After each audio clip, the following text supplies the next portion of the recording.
Hi guys, welcome back to West Virginia Homesteading Mama. This is Chris, and today we are going to grind up some whole hard red wheat berries that I purchased from Azure Standard. We're going to get that ground up, and then we are going to make some whole wheat bread today. It's not my mother-in-law's recipe. It is another recipe actually that my husband found. So we are going to give this a try and see how it turns out. So I'm going to turn you around to my grinder and show you what we're doing.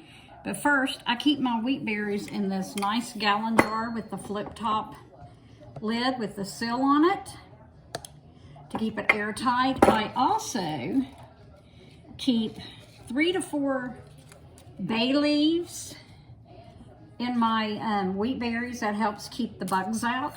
Even though it's highly unlikely that they can get into this jar, I just like to keep the bay leaves in there to make sure that no critters form. But what we're going to do first is I'm going to get my sifter, and we are going to sift out the wheat berries that we need to make sure that there's no rocks or no pebbles or straw or anything.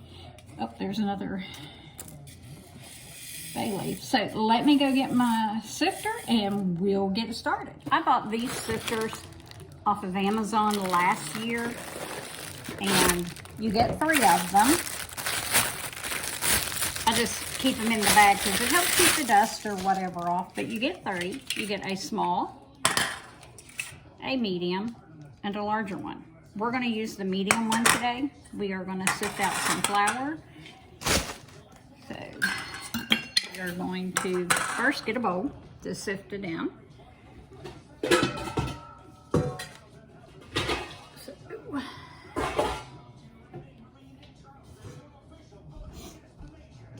Okay, I'm just going to put this in my bowl. I've got a 1/2 cup scooper. Got a 1/2 cup, so I'm just going to dump it in there. I'm actually going to do about 4 cups.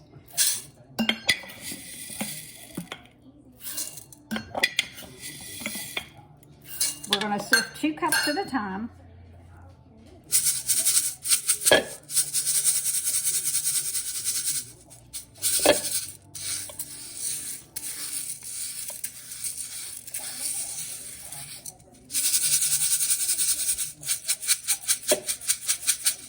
Okay, if you'll see, that's pretty clean. So we are now going to dump it into the hopper of our Nutrimill.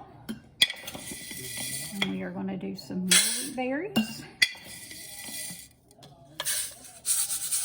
That's another cup that we're doing.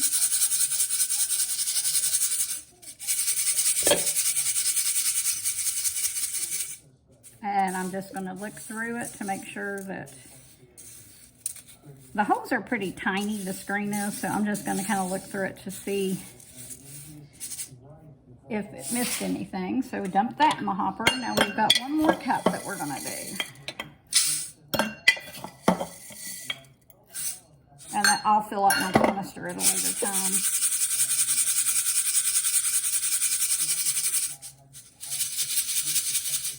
And there again, we're just going to look through it and make sure that we're not missing anything, because I'll show you here in a second. These holes in the screen are pretty little.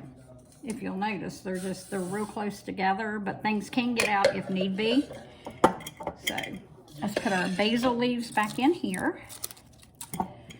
Like I said, that helps keep any weevils from forming while it's on your shelf. And I did have that happen to some grains that I had, but it was grains I had bought, wow, my hair, that I had bought somewhere else, not from Azure. But my husband and I got into our pantry, and a container similar to this one, but it had a different top on it, I guess let air in, and there was bugs all in. I think it was my rye berries, my rye wheat berries. I think that's the one that was in. We had to completely throw the whole 1/2 gallon away. So, note to self, don't do that. Make sure you put bay leaves in it when you're storing it. All right, We are now going to turn on the Nutrimill. Let it run. You want to make sure that you have your canister pushed all the way into where it says yes. Alright, this is so loud. I'll bring you back when we're done and show you the final product. Okay, we are back. This is what our hard red wheat ground looks like. Once it's done, I do it into a fine, I grind it very fine. What I'm doing now is just kind of mixing it up. And with grinding your own flour, you're not losing any of the nutrients like you do in store-bought flour. So we've got our whole wheat flour all mixed in. So now what we're going to do is I'm going to turn you around here and we are going to get our yeast ready. We're going to get the yeast ready. I've got my water running. So I need my yeast.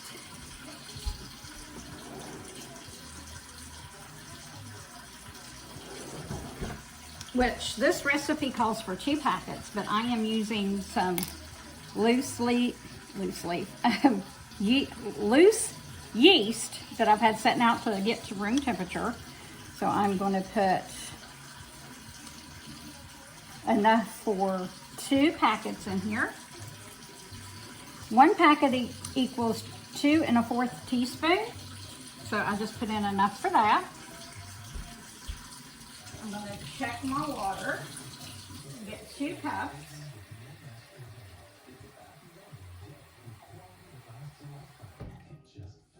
I've got my warm water. I am getting my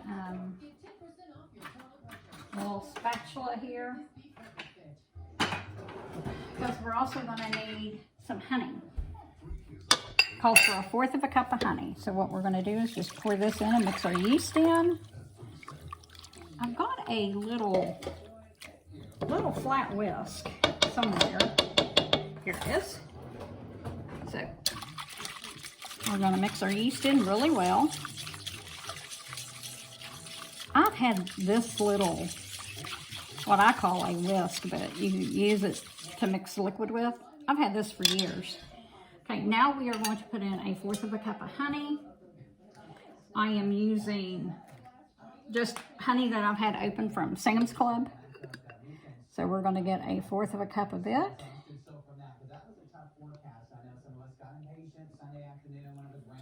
Okay. That's why I've got my little spatula here, so we can get it out. What you hear is my television in the background. I just like having noise in the background, so listening to that. Try to get all the honey out that you can. Now I'm just going to mix that in, get that off my little spatula. Now we're going to mix it in with our hot water and yeast.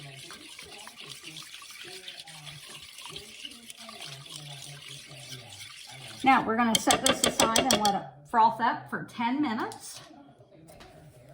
So I'm going to set it over here on the stove and set my manual timer for 10 minutes. In the meantime, we are going to mix together our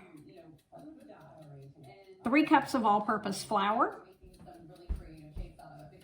I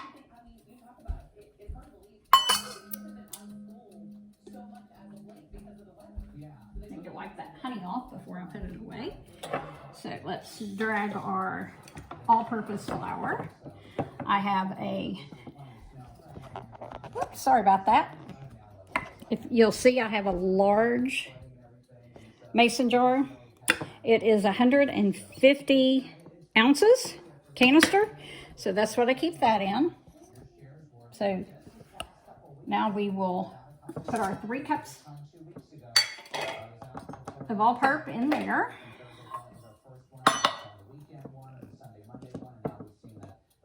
I just took my fingers, my hands are clean to make sure it's a level cup. The recipe doesn't call for a level cup, but we're gonna do it.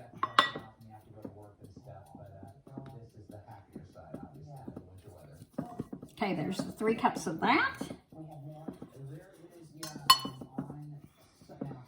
And now we need 1 cup of our whole wheat flour that we ground.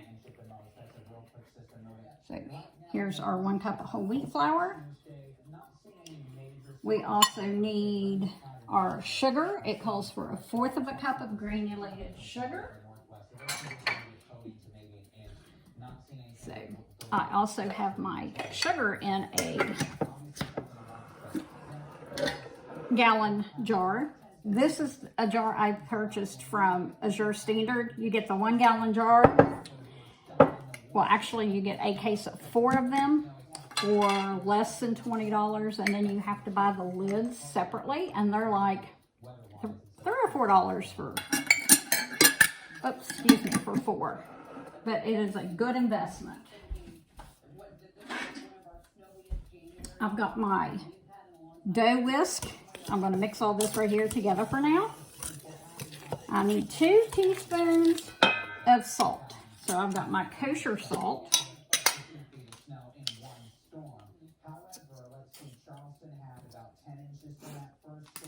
I put 2 teaspoons of kosher salt in.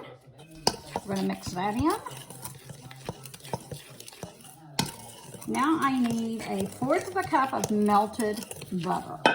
So I've got my Mama's Choice butter, salted butter from Azure Standard. And if you notice, it has the markings on it. Like right here is a 1/4. I don't know if you can see that, but here's the 4th mark, a 3rd cup mark, and then the whole thing is a 1/2 of a cup. It's just a little fatter than your standard grocery store butter. But to me, it's a higher quality of butter, and I like it really well.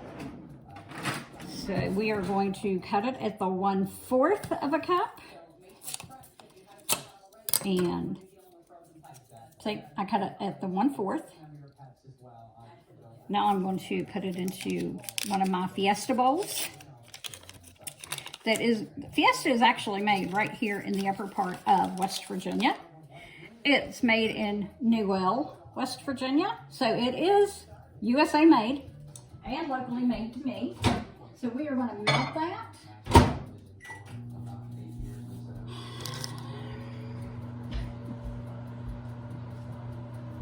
Yep, we are melting our butter. Oh, I got honey on my cookbook.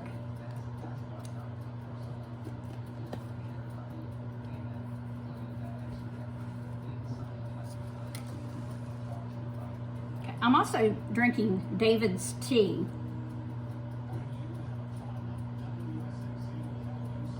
It's the breakfast blend tea. Oh, not all the way melted yet. Let's do another 30 seconds. I'll bring you back when I'm ready to do the, when I'm ready to put the butter and also the yeast mixture in. Okay, our yeast is done rising. This is what it looks like. Remember, this is yeast, 2 cups of warm water, and 1/4 of a cup of honey. It's 2 packages of the yeast. Okay. Sorry about that. I'm having my lunch while I'm doing this. If you've never tried the Built Bar with the peanut butter brownie, it tastes like a candy bar. It's delicious. No, I'm not sponsored by Built Bar. I don't have a code or anything.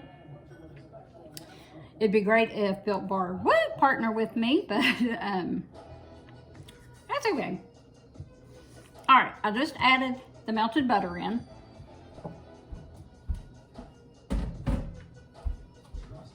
So I'm going to mix that up. Let's put you down where you can see in the bowl.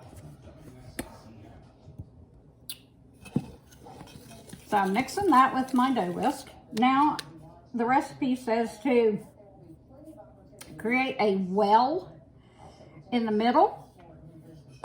So I have done this. If you'll see, right here is the well. So we are now going to pour in the puffy yeast mixture right into the well.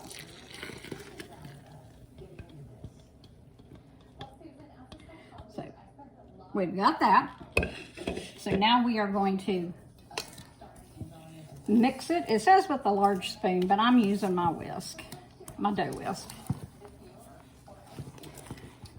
It says to start mixing dough using a large spoon until the dough starts to form.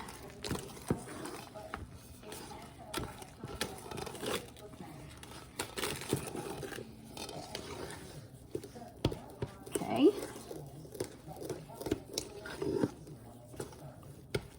So our dough is starting to form. Let me get this out of the way here.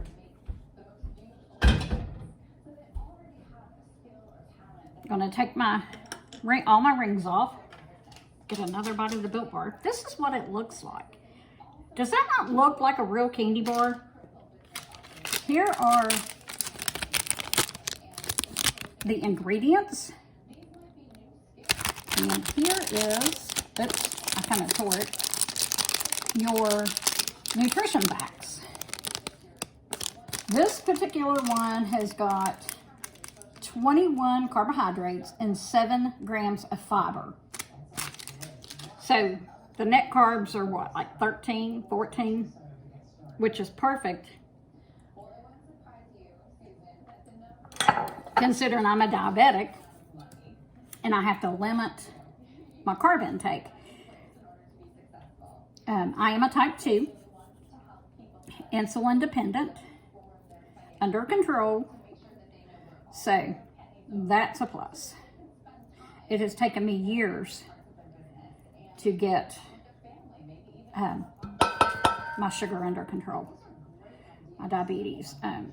I was when I first was diagnosed, God, almost 20 years ago, it was hard to swallow because I had never been overweight. I had sisters that were overweight, so I couldn't figure out why it happened to me and not them. So, all right. Hate to talk with my mouth full, but you're focused on what we're doing. So now the recipe says to sprinkle your work surface with some whole wheat flour. I cleaned my work surface before starting, but I got little wheat berries everywhere. And that does happen. So we are just going to spread this out. Now we are going to scrape our bowl.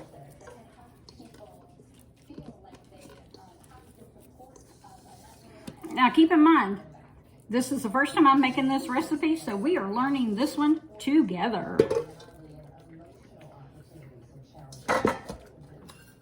Now it says to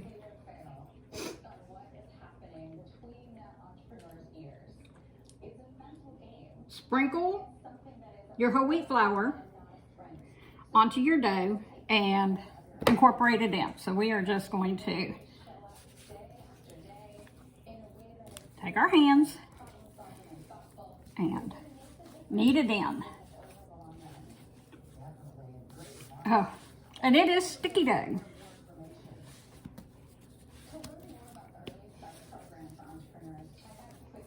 You want to add enough flour to where it is not sticking to your hands like it is right now. Enough dough. Well, enough flour to where the dough doesn't stick to your hands like it's doing to me right now.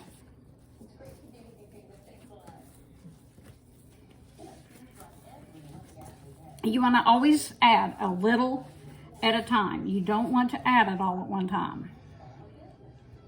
If you add your flour all at one time, the recipe says it will be tough. Your bread will come out tough and really heavy and dry. And we don't want that. We want a good texture.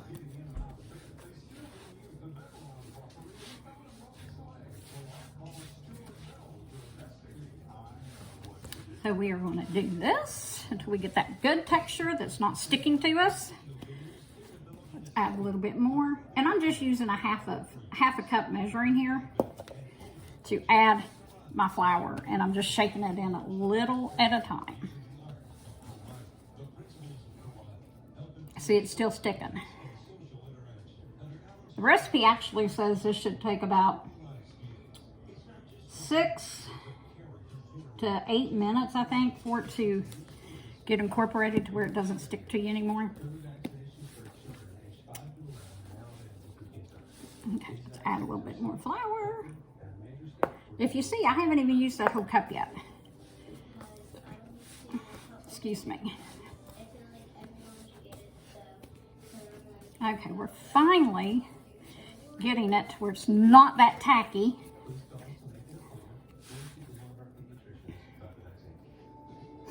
I added some more flour to my work surface here.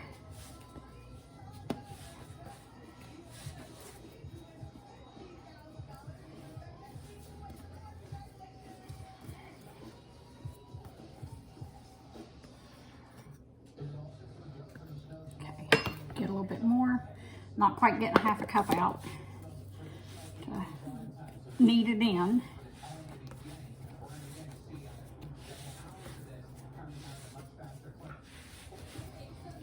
I just thought today I would take you along with me since this is the first time making this recipe.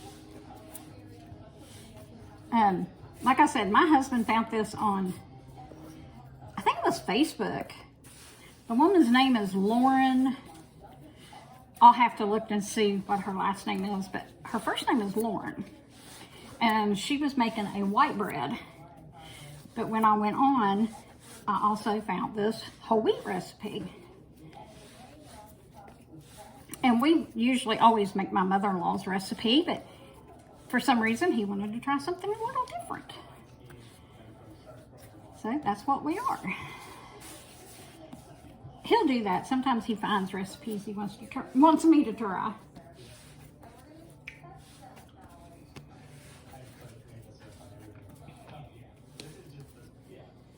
Okay. If you notice, it's not sticking to my hands anymore. We're getting a nice texture, so now I'm just kneading it. It doesn't say anything about doing the Windowpane test, but I know a lot of bread bakers do that. So we can, I think we will, just to see. But you'll see this fine ground flour that you've done all on your own. That is what they call the Windowpane test, when you can see through it and it's not breaking a lot. So let's just knead it a little more. Put some more flour on our work surface so it doesn't stick to my granite. A lot of times I'll use a dough, like a dough pad, where it has the pie measurements on it, so I don't make a big mess all over my counters. But why not? We'll clean it. We'll clean it.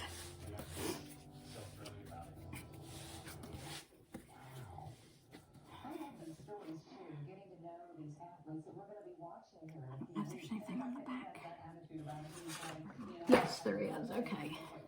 Now we need to form this in a ball. I need to wash my hands, and we're going to get out a big bowl and we are going to grease it.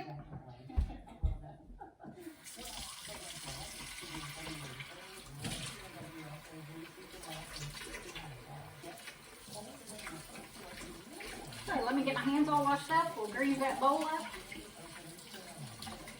and keep going. West Virginia today is only in the 20s. We're actually dropping down to 2 degrees tonight. So that's going to suck. But it is what it is.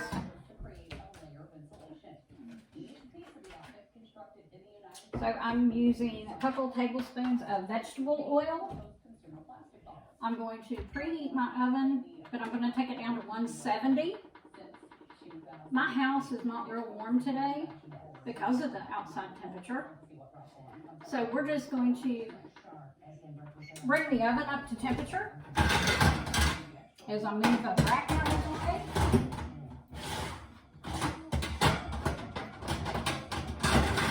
Alright, we've moved the rack out of the way so we can put this big bowl in there and let it rise. I'm greasing the sides right now with my hand. Okay, this is a 8-quart bowl.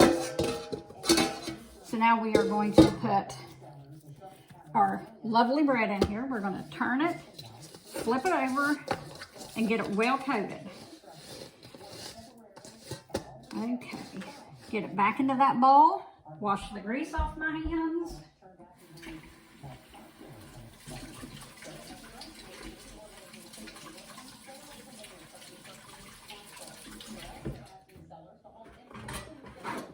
Okay, now I think we have to cover it with plastic wrap. Nope, we're going to cover it with a clean kitchen towel. And I keep certain towels just for bread rising. So this is a hearth and hand towel. We're going to cover that bowl up. We are going to wait till the oven kicks off, and then we'll put it in the oven for an hour. So we'll be back in a little over an hour. Okay, it's been an hour. Here is our bread dough. We are going to punch it down to get some of the air out. Now we are going to put it on our work surface. We are going to kind of mash it out just a tad.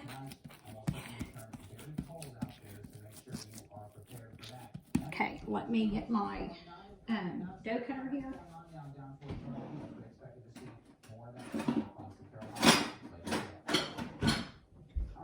We are going to divide this into 2 portions. Hopefully get it pretty even. So we're going to move this out of the way. You want to get it as wide as your pan. So we are going to put you down a little bit more so you can see. We're just going to take our hands and kind of mash it and spread it out. Try to get a uniform triangle going here.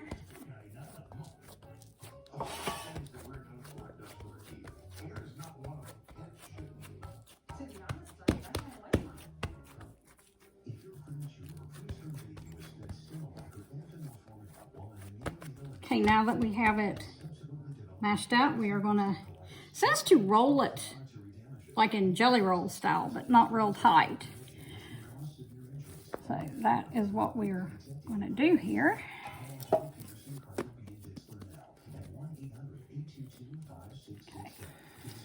so that is one.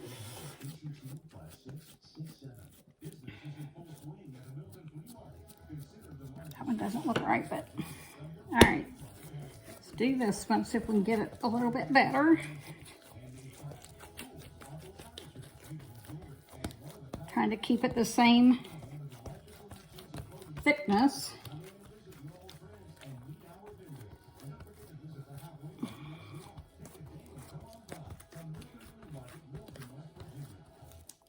Get it kind of uniform here. Okay, roll it up.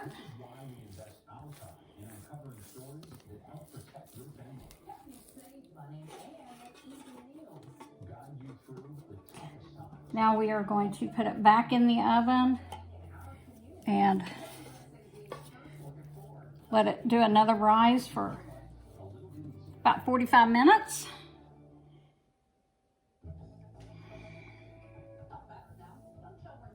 And we'll be back when it's rose again. Okay, this is what the finished dough looks like. I'm gonna put it out onto my 2 air fryer baking sheets and start the pizza.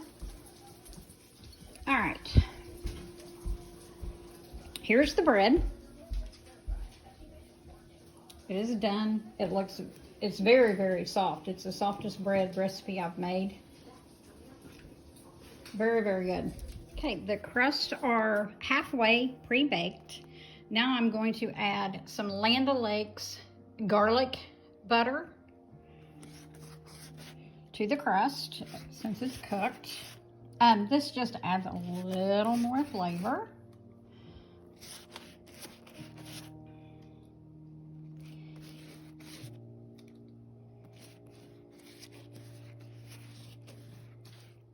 So we are just putting that on there pretty good. Want to make sure you get everything covered.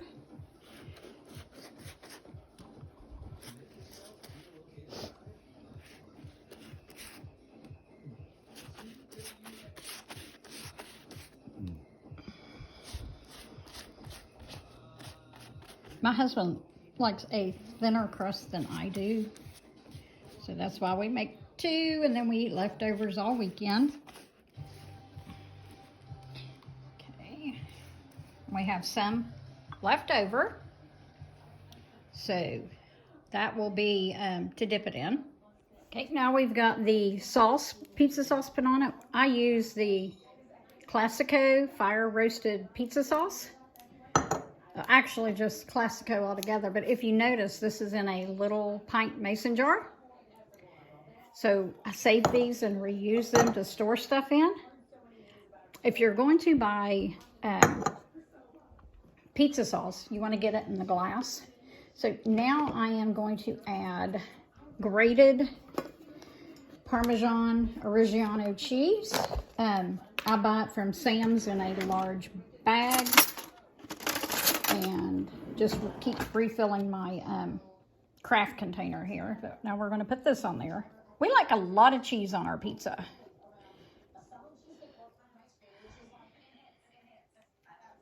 I'm making a mess doing this one-handed. That's okay. Oh, we'll get it cleaned up. No big deal. It is Friday, January the 21st at a little after 3 in the evening. The sun has tried to come out several times today. Okay, so we've got all that on there. Now we are going to add some shredded Parmesan, which I ended up tearing up my